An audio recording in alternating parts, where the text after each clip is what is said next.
I was the kind of person who believed in paperwork, in order, in things that made sense. That's why I was hired to clean out the old office building on Elm Street. They called it the Gray Tower because it had been abandoned for so long that even the paint had given up and started peeling in resignation. My job: sort through decades of forgotten files, throw out what was trash, and box up anything that looked important. Simple, boring, predictable. Or so I thought. The first week was exactly what I expected: dust, dead plants, and the faint smell of old coffee grounds fossilizing in mugs. I worked alone, floor after floor, room after room. Then I found room 317. It wasn't on any of the floor plans. The door was slightly ajar, like someone had left in a hurry. Inside, there was only a desk, a chair, and a single file cabinet with one drawer that wouldn't open. I tried everything.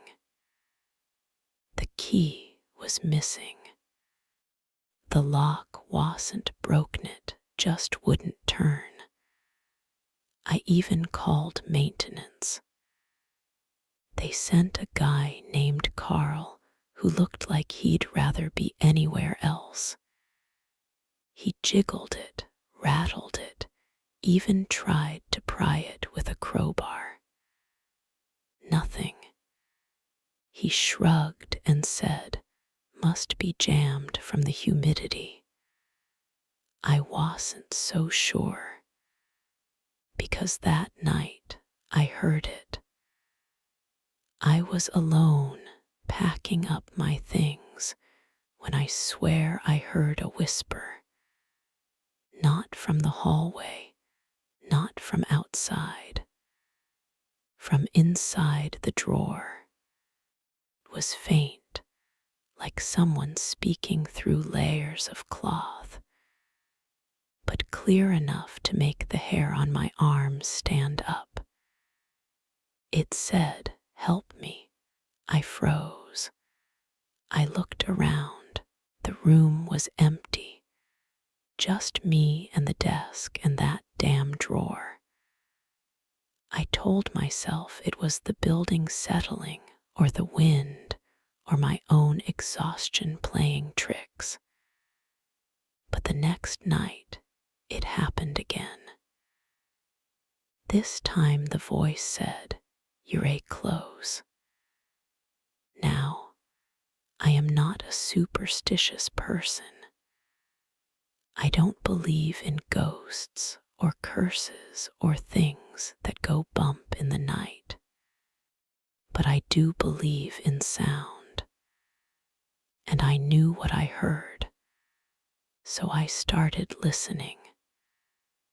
Every night, after everyone left, I'd sit in that room with a flashlight and just wait. And every night, the voice got a little clearer.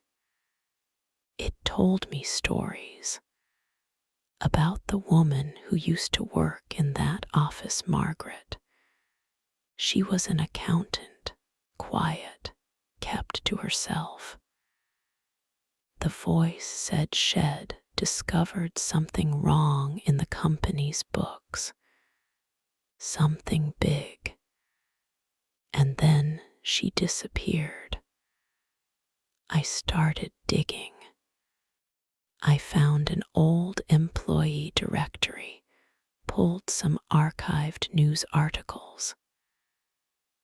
Margaret had vanished 20 years ago, No body, no leads, just gone. The company had folded soon after, but the voice in the drawer kept talking. It wasn't just Margaret's voice anymore. It was layered, multiple voices, whispering names, dates, numbers, like a confession trapped in wood and metal. One night, the voice said, "The key is under the floorboard, third from the left." I found it. A small, tarnished key. When I put it in the lock, my hands were shaking. Not from fear, from certainty. I knew what I was about to open. The drawer opened with a soft click. Inside was a single manila envelope sealed with red wax. I didn't open it, not then, not there. I took it home. And when I finally broke the seal, I found pages and pages of documents proof of fraud, embezzlement, names of people who were still powerful, still dangerous. I didn't go to the police right away. I sat there in my kitchen, reading through it all, feeling the weight of what Id uncovered. And then I heard it again.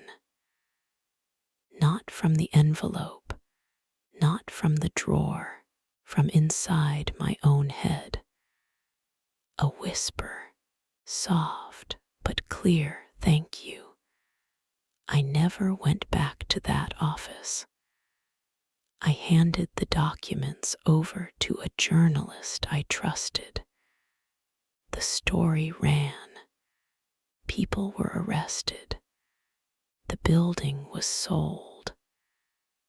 But sometimes, late at night, when the house is quiet, I swear I hear it again. Just a breath, just a sigh, like someone finally at rest. And I wonder, was it real? Did I imagine it? Does it matter? Because here's the truth. I went into that building believing only in what I could see, what I could touch, what I could file away in an orderly box. But I came out knowing that some things can't be explained. Some truths come wrapped in silence and sealed with a whisper. And sometimes all it takes is one small key to unlock a story that was never meant to stay buried.